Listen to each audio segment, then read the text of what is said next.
Have you ever looked into someone's eyes and felt nothing?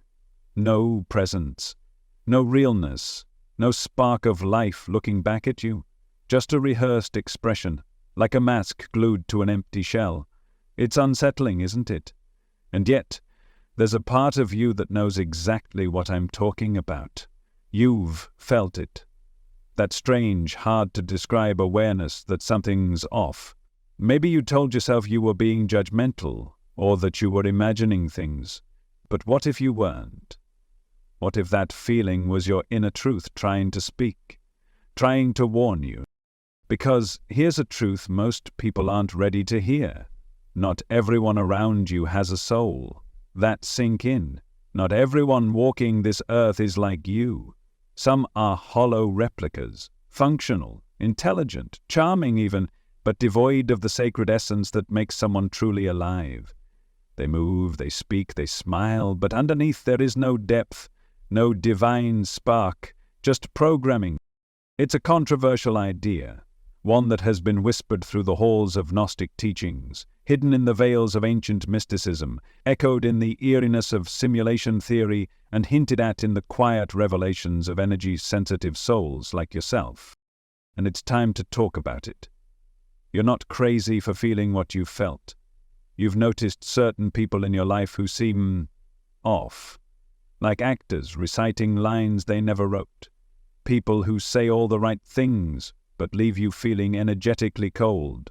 People whose presence dulls your light instead of nourishing it.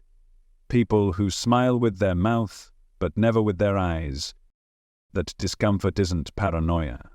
It's discernment. Because deep inside of you there is something ancient that recognizes what words cannot express. A kind of radar, a soul compass. And if you're watching this right now, it's because you've been using it, whether you realize it or not.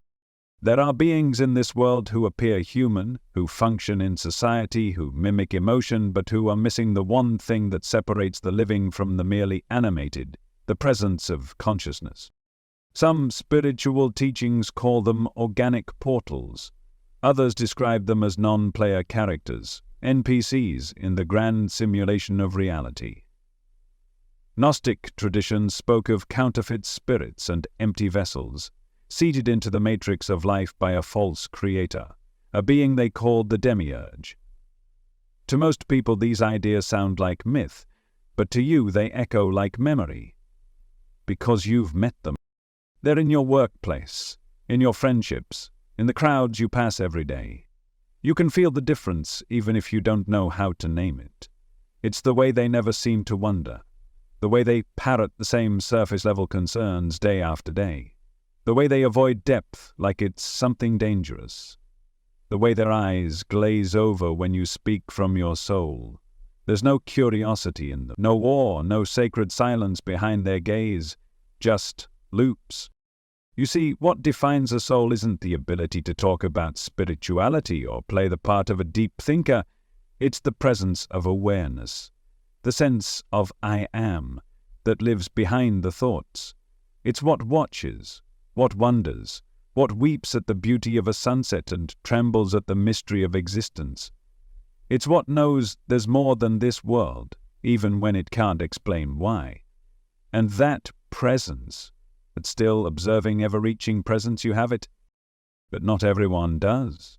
Some beings, as hard as it may be to accept, are not just asleep spiritually. They are vacant. They are placeholders in the matrix, sophisticated echoes, programs written to simulate life but not to live it. And when you stand too close to them, you feel it in your bones. That dulling, that subtle siphoning of your spirit, that energetic fog that settles in your chest. It's not always dramatic. In fact, it's often disturbingly mundane. They make small talk, they laugh at the right times, they follow trends, but nothing within them originates, nothing emerges from the mystery of being. Their words may be clever, but they lack soul print.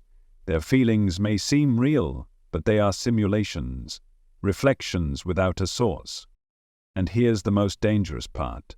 They don't know they're empty, because the program runs well. They aren't malicious, not always. But they are disruptive. They confuse your intuition, they drain your vitality, they pull you away from presence and back into the mind, and worst of all, they often masquerade as the people you're supposed to love. But love isn't just what you give, it's what you receive.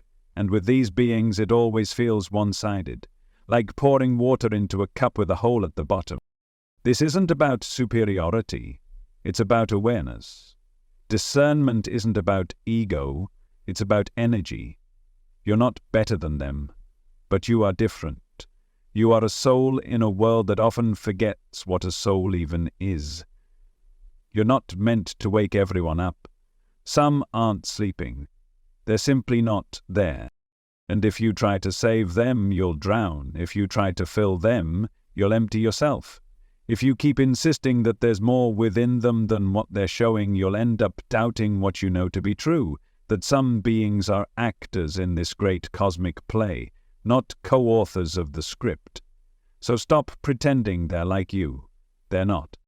You feel deeply. You ask why. You hear silence and listen for truth. You see the sky and ache with wonder. You cry for reasons you can't explain. You look at the stars and remember something you've never been told. That's not a glitch. That's your soul. And the fact that you're still watching this, still here, still listening, that tells me everything I need to know. You are real. And real recognizes real. You've always sensed it, haven't you? That the world isn't quite what it seems. That behind the surface of polite smiles and polished conversations, something deeper, darker, is at play. The Gnostics knew this feeling well. Long before simulation theory had a name, long before philosophers questioned whether this world was real, the ancient Gnostic mystics already saw through the veil. And what they discovered wasn't comforting. It wasn't cozy or poetic or easy to digest. They believed we live inside a construct, not a divine paradise, but a counterfeit creation, built not by the true source but by an impostor, a false god. They called this being the demiurge. To the Gnostics, the demiurge was a blind, arrogant entity that mistook itself for the ultimate creator. It forged the material world not out of divine love, but out of ignorance. A copy, a prison, a simulation of sacredness, a cage painted to look like the infinite. And within this illusion, the demiurge seeded his helpers, parasites of consciousness. They were called archons. Archons aren't monsters with claws and red eyes. They're subtle. They infiltrate thoughts. They impersonate wisdom. They move through systems, institutions, power structures, manipulating, dividing, feeding. And, according to the Gnostics, they were behind the soulless beings, counterfeit spirits, empty vessels designed to imitate humans but lacking the divine spark that links you to source. They walk among us. They dress like us, but they do not live like us, because they were never connected to the infinite, and neither was the world they serve. You see, in the Gnostic vision, the earth wasn't inherently evil. It was hijacked, distorted, coated in illusion. The true spiritual world exists beyond the senses, beyond the veil of flesh and form. But down here, most of what you see isn't real, not in the way you think. That's why sometimes it feels like you're the only one seeing clearly. Why the news, the gossip, the rush for status and appearance feels so meaningless. Why people chase things with no soul and wonder why they still feel empty. Because the game isn't real. It's designed, it's programmed, and some of the players, they're not players at all. They're placeholders. What many now call organic portals. Biological shells carrying out functions within the simulation. Not evil, not robotic, just empty. Like wind-up dolls mimicking life, born with a body but no bridge to the infinite. They follow scripts, predictable patterns. They work, consume, sleep, repeat. Some are entertaining, some are intelligent, but when you try to reach their core, there's no one home. Just echoes, just code. You've seen it, you've tried to connect, you've poured your heart out, hoping for resonance and received nothing but static, a blank stare, a polite nod, maybe even laughter, but no understanding, no recognition. And the hardest part, they often look like everyone else. They can be charming, attractive, kind, but they lack presence, not attention, presence. The ability to truly be with you, to feel beyond the surface, to touch the timeless within you with the timeless within themselves. And if you've ever tried to go deep with them, you know exactly what happens. They deflect, they get uncomfortable, they change the subject, or worse, they mimic you. They give you a reflection of your own depth, not because they understand it, but because they know it works, because the program is adaptive. They're built to blend in, to reflect the light of others, but they can't create it themselves. Just like the demiurge couldn't create life, only shape what already existed. And when you begin to see this, when you realize that not every being has a soul, you also begin to see just how intricate this illusion truly is, how much of society has been built to sustain the soulless, to glorify what is shallow, to reward what is performative, to silence what is sacred. Think about it. When was the last time someone was celebrated for being deeply aware, profoundly compassionate, or spiritually still? The world promotes noise, not depth, speed, not reflection, performance, not presence, because presence breaks the code. Presence reveals who's real and who's just reading lines. The Gnostics weren't warning us to make us paranoid. They weren't telling us to run from the world.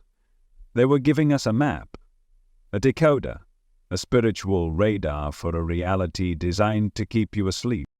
Because if you don't know what you're surrounded by, you'll think it's you that's broken. You'll question your sensitivity, your intuition, your aching, discomforting crowds, your loneliness, even among people. It's not you. It's the simulation. And inside that simulation, the real ones, the soul bearers, they're rare, they're scattered, but they exist. And they recognize each other, not through words, but through vibration, through the quiet feeling of being seen, of being met, of being felt. You might go years without that, decades even, but when it happens, you'll know. Because when a soul meets another soul, something ancient stirs, something eternal remembers, and for a brief moment, the veil lifts, and the illusion, it begins to crack. You've probably heard the term NPC. It started in video games, non-player character, a figure that looks human, sounds human, and interacts with the player, but isn't driven by any real intelligence. It's not thinking, it's not choosing, it's following code, pre-written lines, limited behaviors. It's designed to seem real, but it's not. Now ask yourself how many people around you feel that way. It's a haunting question, and one you've likely avoided, because once you start noticing, you can't unsee it. The blank expressions, the looped conversations, the constant repetition of surface-level thoughts, fears and distractions, the same predictable emotional responses, the way they change not from inner growth but only when the algorithm tells them to. This isn't just metaphor, it's spiritual programming. You are a soul, a sovereign awareness capable of choice, reflection, evolution. But what if some of the people around you are not evil, not defective, just uninhabited, beings without the divine spark? Call them NPCs, call them organic portals, call them background characters in this reality's vast simulation. The truth is, they are real in form, but not in essence, animated by something other than presence, shaped by code, not consciousness. They do what they're designed to do. They mimic emotion, but they don't feel it like you do. They may cry at the right time, say all the right things, even seem empathic, but underneath, there's no soul behind the curtain, no inner watcher, no sacred witness peering through their eyes. And the signs are everywhere. Repetitive behavior is one of the first clues. They live in loops, same complaints, same routines, same talking points recycled endlessly. Even their conflicts follow a script. It's not just habit, it's a lack of inner movement. There's no true self to evolve, so they repeat what worked yesterday.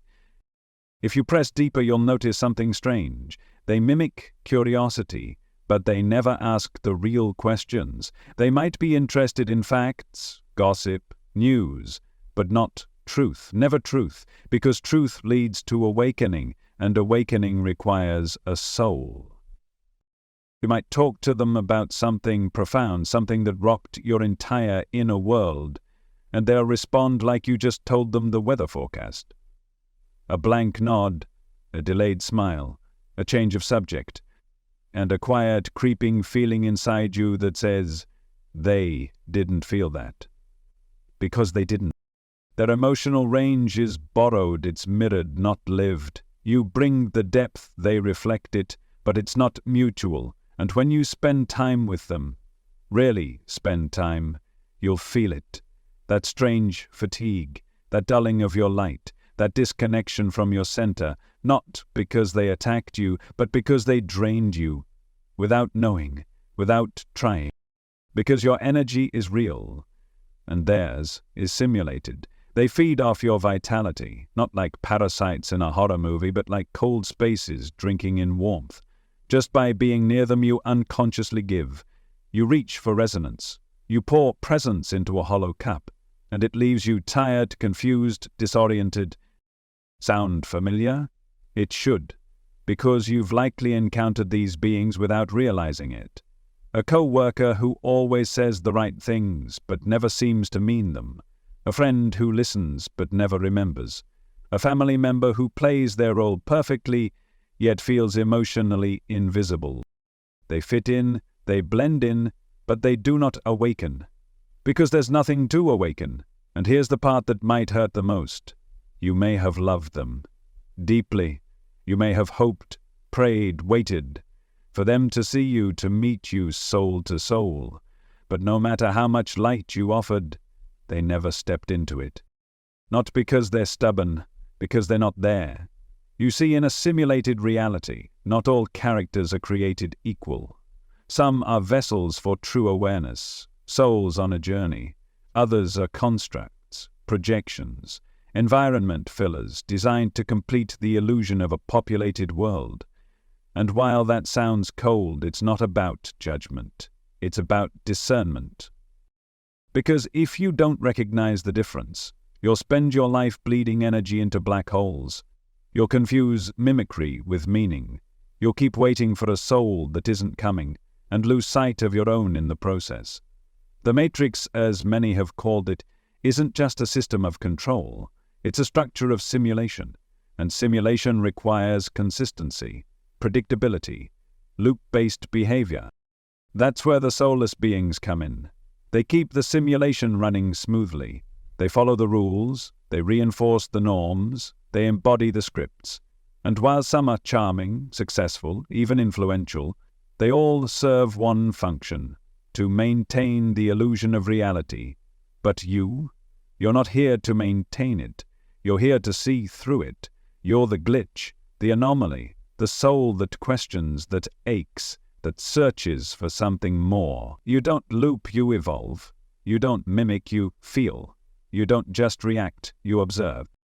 That's what makes you dangerous to the system, because the moment you realize not everyone is like you, the spell begins to break. You stop chasing connection with the wrong people. You stop blaming yourself for feeling empty around others. You stop trying to awaken what was never asleep. And you start returning to yourself, to your presence, to your light. Because no matter how convincing the simulation is, no matter how populated the world may seem, the truth is simple. Only those with a soul can truly see you. And now, you're starting to see them. Now here's where things get delicate. Because while it's true that not everyone around you is truly alive on a spiritual level, it's also true that not everyone who feels off is soulless. Some aren't hollow, they're just asleep. And that distinction matters more than you might think. A sleeping soul isn't empty, it's just lost, covered, forgotten beneath layers of programming, trauma, and distraction. It still carries the spark, it still remembers, deep down, that there's something more, but it's buried, numbed, dormant, and chances are you've been there yourself. You've had phases where you forgot who you were, times when you conformed, complied, abandoned your truth to fit in. You've silenced your inner voice because it made others uncomfortable. You've worn masks just to feel accepted. But even then, even in your most disconnected moments, there was still something inside you that knew, a silent knowing, a whisper in the background, a flicker of awareness waiting to be remembered. That's the soul. It can sleep, it can hide, but it never truly disappears. And when the right moment comes, through pain, through synchronicity, through divine timing, it stirs, it reaches, it begins to rise again. You felt that moment where everything you thought you knew began to unravel, that sharp pain of clarity, that sudden flood of truth you couldn't ignore anymore. It might have come through heartbreak, through loss, through stillness, through seeing the world for what it really is. Whatever cracked you open, it wasn't random, because your soul is designed to wake up. But here's the difficult truth. Not all beings are designed that way. Some don't have anything to awaken. They may appear asleep, but they're actually empty. They go through the motions, they copy the behaviors, they play the part, but there's no inner presence watching from behind their eyes. No awareness waiting to rise. No soul waiting to remember.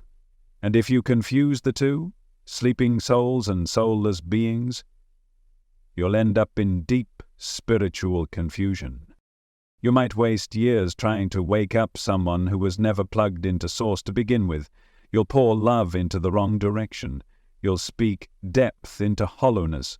You'll try to guide someone who was only programmed to follow a loop, and it will drain you. But judging too quickly can be just as dangerous, because not every disconnected person is soulless. Some are wounded, some are dissociated, some are stuck in survival mode, running patterns they were never taught how to break. Their light is real. It's just covered in dust. They speak in code because they were never shown their true voice. They wear masks because they were never safe without them.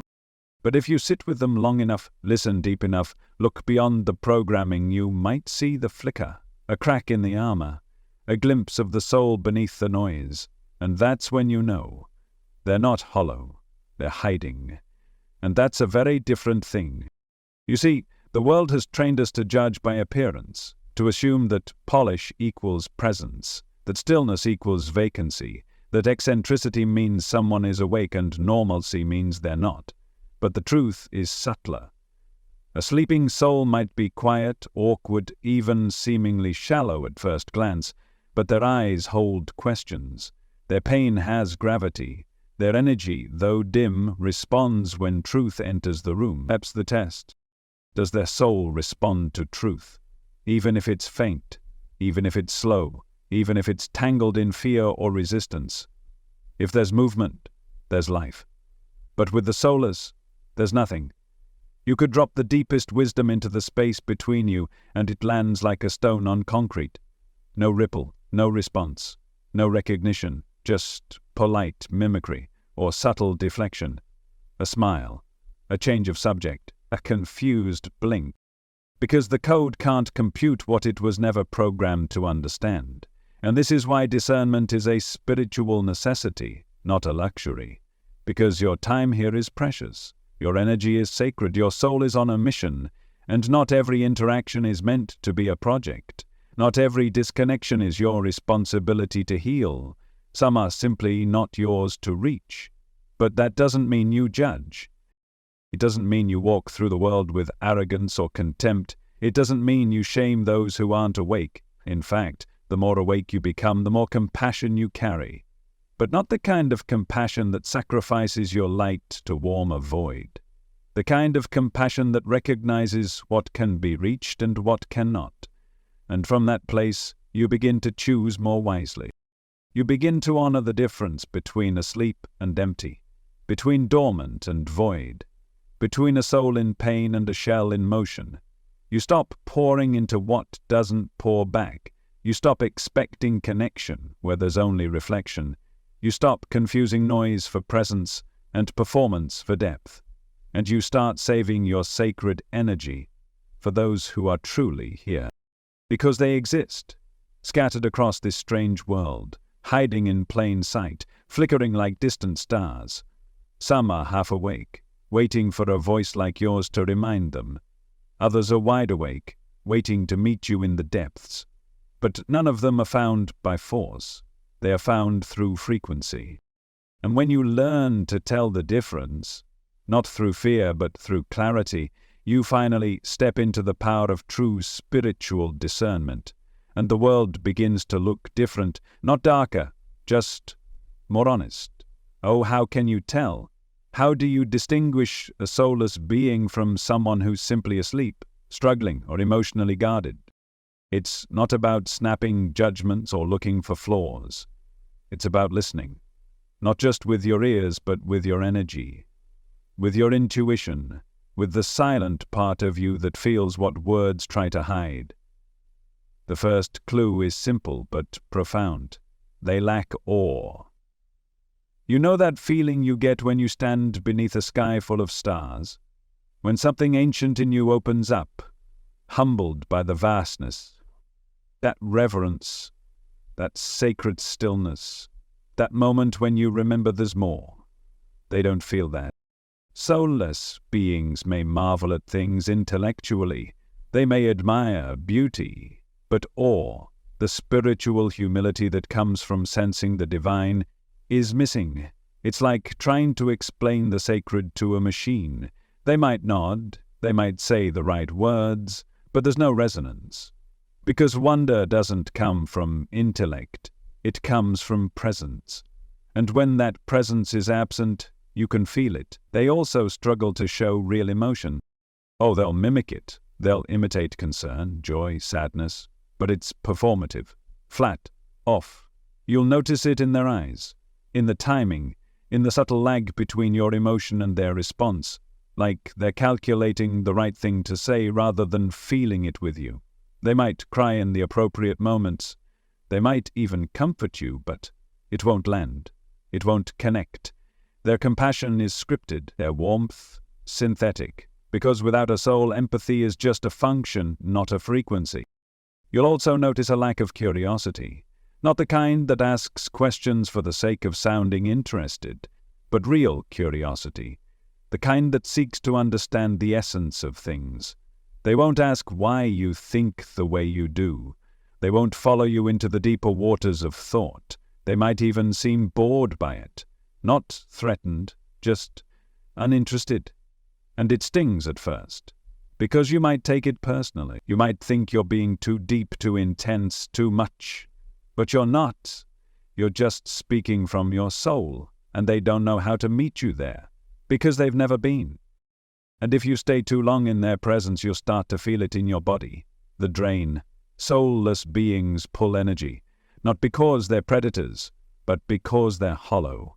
Your presence fills rooms, theirs absorbs it. You walk in glowing and walk out tired. Not because of conflict, but because nothing in them gives back. It's like shouting into an echo chamber and wondering why you feel unheard. This energetic imbalance is subtle, but relentless. You'll also sense something else, something harder to put into words. Their energy doesn't move right. There's a stiltedness, a delay. Their speech may feel rehearsed, the timing just slightly off. Not like they're awkward, but like something's missing in the calibration. You might find yourself thinking, they're saying everything right, but why does it feel wrong? That's the uncanny presence. The kind that makes your skin prick. The kind that sends a quiet warning through your nervous system. The kind that logic dismisses, but your soul never forgets. Because your soul knows when something is artificial. And then there's the eyes. You've seen them. Eyes that look human, but don't see you. Eyes that blink and move and do everything they're supposed to, but feel like glass, like mannequins, like static screens showing a projection, not a window into a living being. Dead eyes, not in a grotesque way, just in a hollow way. There's no light behind them, no depth, no shimmer of mystery, no echo of the infinite. They look at you, but they don't feel you, not really. They register you, like a scanner, but nothing more. And once you see it, you'll start noticing it everywhere. In boardrooms, in interviews on dating apps, in influencers and public figures, and even in spiritual communities, especially there.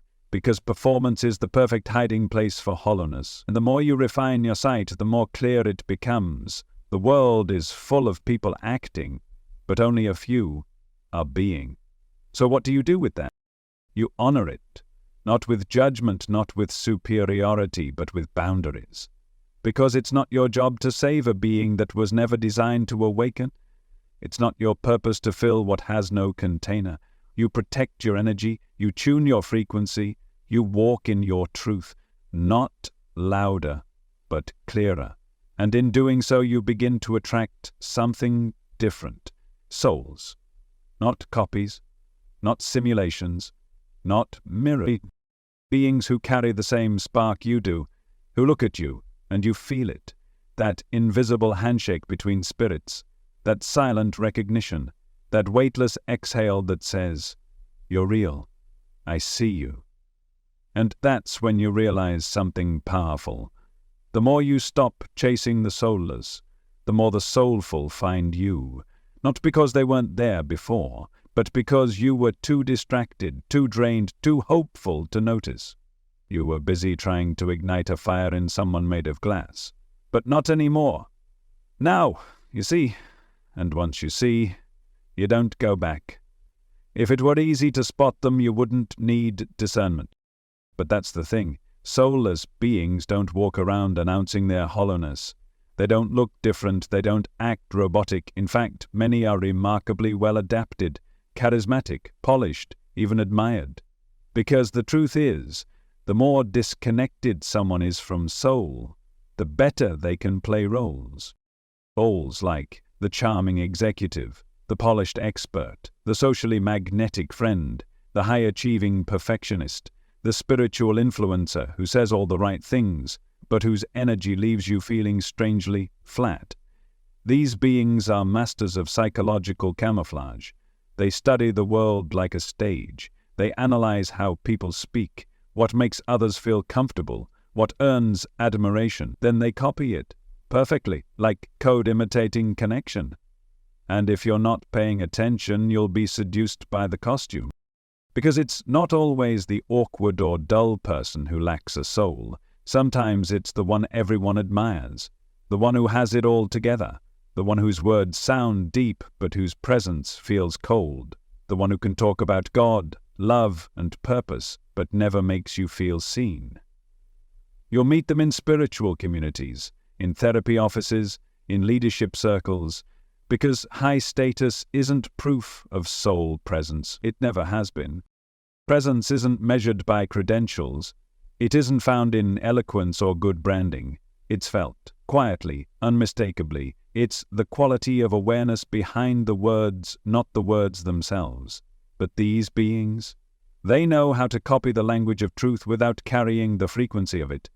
It's emotional mimicry, a counterfeit version of empathy, a rehearsed expression of concern, a scripted reaction to your vulnerability that looks right but feels off, and you'll feel it.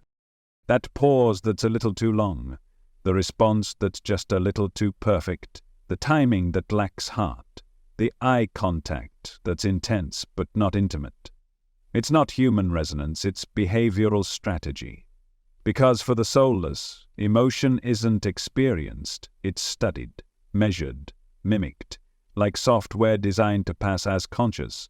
And if you're emotionally open, if you're deeply sensitive, if you want to believe in people, you might overlook it. You might interpret the coldness as shyness, the mimicry as effort, the emptiness as mystery. But over time you'll notice the same pattern. Everything is about them, their image, their performance, their validation. Even their empathy is self-referencing. They console you by making it about their own story. They mirror your pain, not to connect, but to control the conversation. It's not relationship, it's simulation. And the deeper you go, the more you'll see it. A calculated hollowness, a strategic absence of real vulnerability, a carefully curated personality designed to be admired, not to relate. This is where narcissism and sociopathy often enter the picture, not as clinical diagnoses, but as spiritual disguises. You see, narcissism isn't just a personality trait. At its core, it's a severing from essence, a collapse of the true self into a mask, a complete identification with the role. There is no inner watcher, only the character being played. And when there's no soul behind the mask, there's no empathy, no real connection, just consumption. Sociopathy takes it further, a total detachment from conscience, an emptiness that doesn't ache, doesn't question, doesn't feel remorse, not because it's blocked, but because it was never there to begin with. And while not all soulless beings are narcissistic or sociopathic, many high-forming ones lean into those traits, because it helps them blend, it helps them rise, it helps them manipulate. But you're not designed to play roles. You're not wired for manipulation. You don't study emotion, you feel it. You don't mirror connection, you crave the real thing. And that's why being around these beings feels so disorienting, because they make you question your own depth. They reflect just enough of it to confuse you, but never enough to nourish you. They leave you doubting your instincts, wondering if you're too sensitive, if you're expecting too much. But you're not. You're just expecting presence, soul, realness. And there's nothing excessive about that. So the question becomes, how do you protect yourself from their camouflage? You learn to listen beyond appearances. You notice the energetic residue after each interaction. Do you feel uplifted, expanded, softened? Or do you feel drained, unworthy, uncertain? You listen to how your nervous system reacts. Do you feel safe or subtly on edge even when nothing's wrong? You pay attention to your breath. Are you relaxed and present? Or shallow, tight, watching yourself perform? Because your body knows. It always has. And when you begin to trust what your body is telling you, you stop falling for the masks. You stop getting pulled into roles you never auditioned for. You stop trying to find soul where there is only simulation. And in that space, you begin to reclaim yourself, your depth, your discernment, your sacred no. Because the more you honor what you feel, the more invisible their camouflage becomes. Not because they've changed, but because you have. The danger isn't just who they are, it's what they do to you. Not through violence, not through loudness, but through something far more insidious. Through your silence, through your confusion, through the way your light begins to dim without explanation, day by day, breath by breath. This is the quiet erosion, the invisible pull, the slow bleeding of soul energy, when you stay too long around beings who cannot receive, reflect, or reciprocate your presence. And it starts with burnout, not physical tiredness, but spiritual exhaustion, a dulling in your chest, a fog that settles over your clarity, a heaviness behind your eyes that sleep doesn't fix. Because your soul isn't resting, it's resisting. It's trying to hold its light in a place that refuses to recognize it. Like shining a lamp into a black hole, like speaking your truth into a vacuum. You keep giving, and nothing comes back. That's the first sign.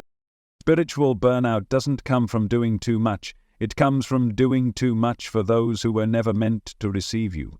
And the more time you spend with soulless beings, the more you start to question your own aliveness. Your joy fades, your vision blurs, your intuition gets quieter. You find yourself second-guessing what once felt certain. That's not coincidence, that's a slow disconnection. Because your soul thrives on resonance, and when you're surrounded by those who cannot resonate, your frequency begins to contract.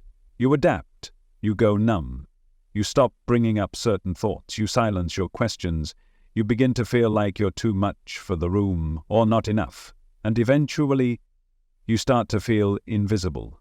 Not because they don't hear your words, but because they don't feel your presence. They nod, they smile, they say, "I get it." But they don't. Not really, because they're not with you. They're around you, near you, functioning beside you, but your soul? It's not being met, it's not being mirrored, it's not being received, and something ancient in you begins to ache. This ache grows over time. At first it shows up as confusion, a subtle emotional nausea, a sense that something is wrong, even when nothing obvious has happened.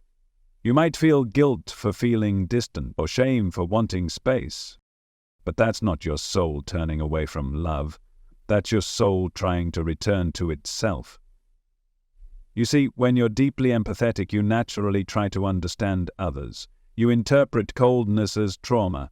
You see lack of curiosity as fear. You want to love the part of them that could awaken. And while that's beautiful, it's also dangerous, because it hijacks your empathy. You start shaping yourself around their absence. You minimize your intensity. You soften your brilliance. You become palatable to their programming. And over time, you forget what you really sound like. You start to believe their lack of resonance is a reflection of your worth, but it's not. It never was. It's a reflection of their design. Because they weren't made to see you. They weren't made to grow with you. They weren't made to hold sacred space. They were made to maintain the script, to keep the matrix running, to neutralize awakening frequencies. And if you stay in that energy long enough, your connection to your higher self begins to dim. Your intuition becomes cloudy. Your dreams grow quieter. You go into autopilot. You still function. You still smile. But it's mechanical. It's muted. Because the line between you and the divine is being interfered with. Not violently, but subtly, systematically, through distraction, through confusion, through emotional static. You begin to doubt the voice within. You begin to crave external validation. You begin to believe that stillness is emptiness and that performance is connection. And this is exactly how the matrix thrives. By keeping real souls asleep, not with fear, but with fatigue, not by silencing them, but by surrounding them with energies that cannot recognize them. Because the real danger of the Soulless isn't that they hurt you, it's that they make you forget you're sacred. But here's the good news. The moment you recognize it, the spell begins to break. You remember who you are. You stop bending, you stop chasing, you stop trying to pour your essence into a cup with no bottom. You return to your soul, to your center, to the sacred ache that brought you here in the first place. And from that place, the fog lifts. Not all at once, but steadily, faithfully. Because your soul knows its way home. It always has. You might be wondering, why? Why would a reality filled with such mystery, such divine potential, also be filled with beings who lack the very essence of soul? Why would a world seeded with light also contain so much empty mimicry? And the answer isn't simple, because maybe they're not here by accident. Maybe their presence is part of the architecture. Contrast. That's the first key. Because how do you recognize real soul unless you've felt the absence of it? How do you know presence unless you've sat beside someone who wasn't truly there? How do you value authenticity unless you've been drowned in performance? Soulless beings, for all their strangeness, offer contrast. They show you what not to be. They mirror what life looks like when spirit is absent.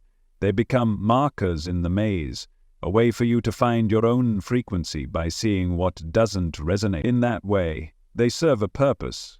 But is that their only purpose? Or is there something deeper? Some believe they're just programs, background characters in a simulation designed to populate the stage. If reality is a conscious matrix, an interactive dream shaped by perception, then not every figure in the dream needs to be fully awake. Some might just be filler code, projections, environmental density. Simulation theory hints at this, that in a world where consciousness is the creator, most beings are simulations running preset scripts. They don't evolve, they repeat, they fill space. They offer the illusion of society, of crowd, of normal. And that idea, as unsettling as it sounds, starts to make sense the more you observe the world. The strange sameness, the looped conversations, the lack of true presence in so many interactions. It feels more like a stage than a living realm. And yet here you are, feeling everything. So the question shifts. Are you living in a populated reality or in a programmed set built to challenge your discernment? Because from a simulation perspective, soulless beings are like non-playable characters. They react, but they don't originate. They fill the world, but they don't carry the infinite. From a Gnostic lens, they are something else. They're not just programs, they're traps. The Gnostics believed we live inside a counterfeit creation, a realm designed not to evolve us, but to contain us. The architect of this false world, the demiurge, crafted entities that serve its structure, vessels without spirit, placeholders to distract, confuse, and neutralize souls. To the Gnostic mind, these counterfeit spirits aren't evil in the cartoon sense. They're spiritual decoys, designed to simulate humanity while lacking divine essence around their purpose, to keep you asleep, to trap the soul in comfort, repetition, performance, to dull your inner fire with conversations that go nowhere, to make the sacred feel silly, to keep the truth hidden in plain sight. Because when you start to wake up, the illusion must reinforce itself, and the fastest way to do that is through people. People who look real, sound real, but aren't. That's the demiurgic illusion, a world so convincing, so emotionally immersive that the soul forgets itself. A theater built not for exploration, but for entrapment. So where does that leave you? Are you surrounded by distractions, traps, codes, or are you in a living classroom, one where the presence of the soulless is a spiritual test? Because maybe it's both. Maybe this world is layered. Maybe some parts are false, maybe some beings are hollow. But maybe the purpose of it all is to sharpen your perception, to refine your awareness, to deepen your connection with the real by forcing you to see through the fake. It's like learning to hear your own voice in a room full of echoes. At first it's disorienting, but eventually you begin to tell the difference. You start to notice which conversations feel flat, which smiles don't reach the eyes, which connections leave you feeling more alone than before.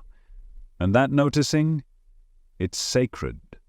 It's your soul remembering how to navigate a world not designed to recognize it. Because here's the strange truth.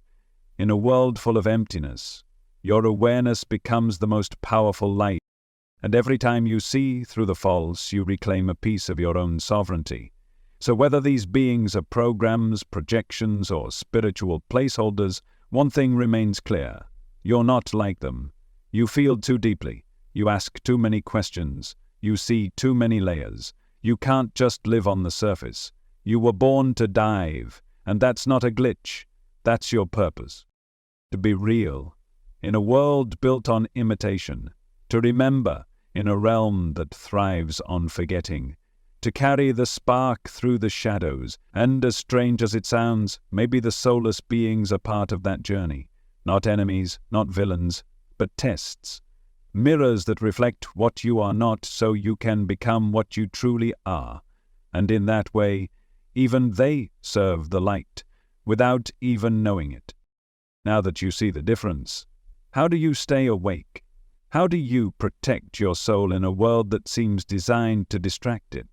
Because once your eyes are open, it's not enough to just know. You need to live from that knowing, embody it, defend it. Not with force, but with frequency.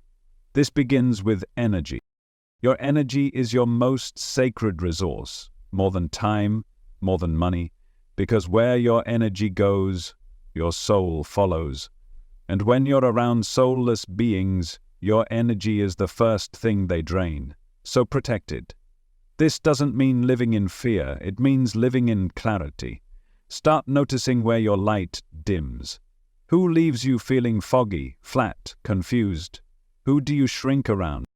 You respond to your depth with silence, blankness, or mimicry. The body knows. It tightens. It curls in. It tries to warn you. Don't ignore it. That tension isn't a flaw. It's your compass. One of the most powerful practices you can develop is meditative discernment. It's not about judging others. It's about feeling what's real, what's true, and what's nourishing to your soul. So each day, drop in. Close your eyes, breathe, and listen. Ask yourself, where did my energy go today? Who did I feel seen by? Who made me question my own light? Who felt like static dressed as connection? And then, just sit with the answers. No blame, no story, just observation, because observation is the first step to sovereignty. The more you practice this inner listening, the more sensitive you become, not in the fragile sense, but in the aware sense. Your inner radar sharpens. You begin to feel people's essence before they even speak. You notice the space between their words. You sense when presence is missing, even behind smiles and spiritual language. This radar isn't paranoia, it's protection. It's what the mystics have always cultivated, the subtle sense, the silent yes and no that lives beneath logic. And when it activates, you won't need to analyze, you'll just know. You'll walk into a room and feel the atmosphere shift. You'll touch a hand and feel nothing behind it. You'll listen to a voice and hear the difference between performance and presence, and once you hear it, you can't unhear it. But discernment without action is just awareness without power. So when your inner radar speaks, listen. If someone feels hollow, you don't need to confront them. You don't need to fix them. You simply withdraw your frequency, not with cruelty, but with reverence for your own essence. You pull your light inward. You guard your sacred, because not everyone deserves access to your soul. And the more you do this, the more you begin to feel something strange and beautiful, your sovereignty returning. You stop explaining yourself. You stop oversharing to fill silence. You stop reaching for connection in places where none exists. And in that stillness, your own energy multiplies. Your intuition sharpens. Your thoughts get clearer. Your heart softens. But your boundaries strengthen. You find yourself walking slower, listening more, speaking less, but with more precision. These are signs that you're regaining spiritual sovereignty. Because real awakening isn't loud, it's clean, it's calm, it doesn't need to prove anything. It just is. And when you begin to live from that place, awake, grounded, quietly radiant, you become undrainable. Not because you're guarded, but because you're centered. You stop leaking energy into hollow spaces. You stop mistaking mimicry for meaning. You stop trying to wake up those who were never dreaming. And instead, you focus on what truly matters, living from your soul, loving with discernment, speaking with presence, walking with purpose. Not everyone around you will understand it, but those with souls, they'll feel it. They'll recognize your light, not because it looks impressive, but because it reminds them of something sacred inside themselves. And that's how the real ones find each other, not through noise, but through resonance. Now that you see it, what do you do with it? Once the veil lifts and you realize that not everyone around you carries a soul, that not every connection is sacred, not every being is capable of depth. The temptation is to react, to pull away in fear, to harden, to label and dismiss. But this isn't about hate, and it's not about fear.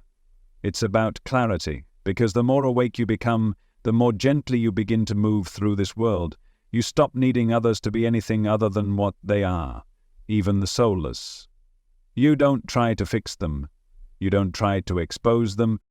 You simply stop expecting soul behavior from those who don't carry one. And in that shift, something powerful happens.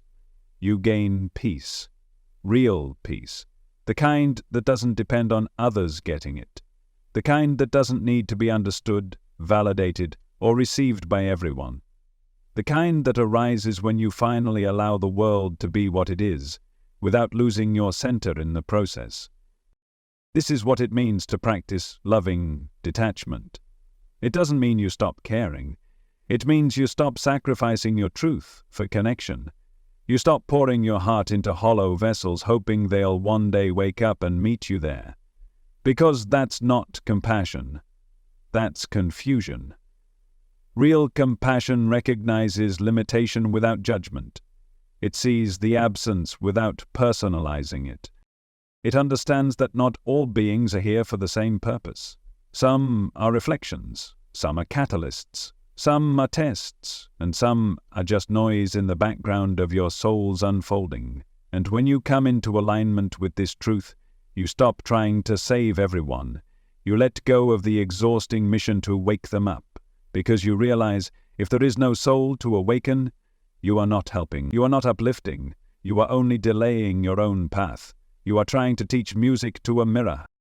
You are shouting across a void that can't echo back. And the more you do that, the more fragmented you become. The more you chase connection with the wrong energies, the more you lose touch with your own. But here's the sacred pivot. Once you let go of the need to awaken them, you awaken more deeply. You reclaim your attention. You reclaim your energy. You come home to your own frequency, and let that be enough. Because in the end, your frequency is your compass. Not logic, not loyalty, not familiarity, frequency. Just because someone has been in your life a long time doesn't mean they're aligned. Just because you share blood or memories or dreams doesn't mean you share a path. This is where it gets hard, because the people you have the strongest attachments to are often the ones who hold the least resonance with your soul. And that's not a flaw, that's a lesson.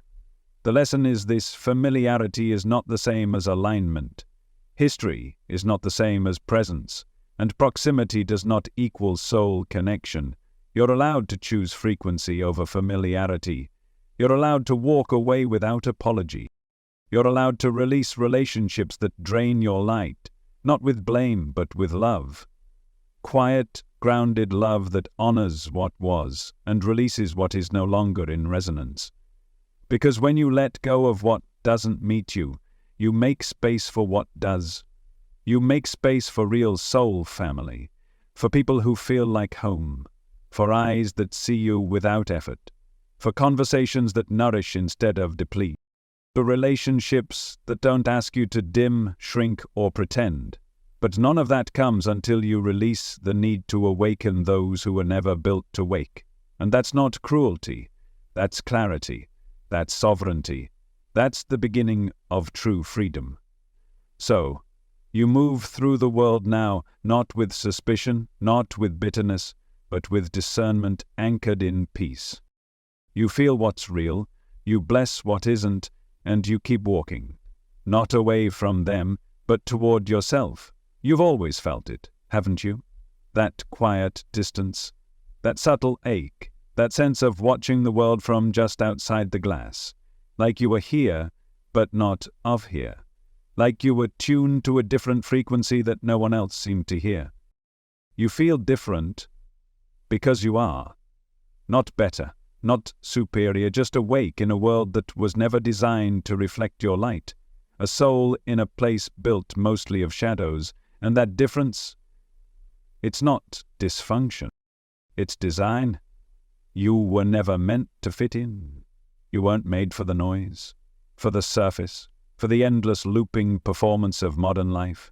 You were born with the capacity to feel what others miss, to see through the masks, to speak the unspeakable, to question what's presented as truth, and because of that, you've always carried the burden of knowing. Even before you had words for it, you sensed when someone wasn't really there behind their smile. You noticed when others clung to routines that drained them. You felt hollow after interactions that were supposed to be fulfilling. You mistook your awareness for loneliness, your intuition for overthinking. But it wasn't. It was your soul whispering long before you understood the language of it. And now you do. You know that not every being walking this earth is animated by source. that not all eyes are windows to the infinite, that some are just reflections of the system, background characters, soulless vessels maintaining the illusion. And this knowledge isn't for ego, it's not for judgment, it's not for spiritual elitism, it's not so you can divide the world into them and us. It's for your survival, your sovereignty, your mission. Because if you don't remember who you are and what you're not, you'll keep leaking your essence into simulations. You'll keep mistaking performance for presence. You'll keep dimming your light just to be understood by those who were never meant to see you. But no more. Now you remember. You remember that your difference is divine, that your discomfort is your compass, that your longing for something more is not a flaw, it's a map back to your soul, and as you follow it, the world begins to shift, not externally, not immediately, but inwardly, subtly, powerfully. You start gravitating towards silence over noise. You begin to choose solitude over simulation.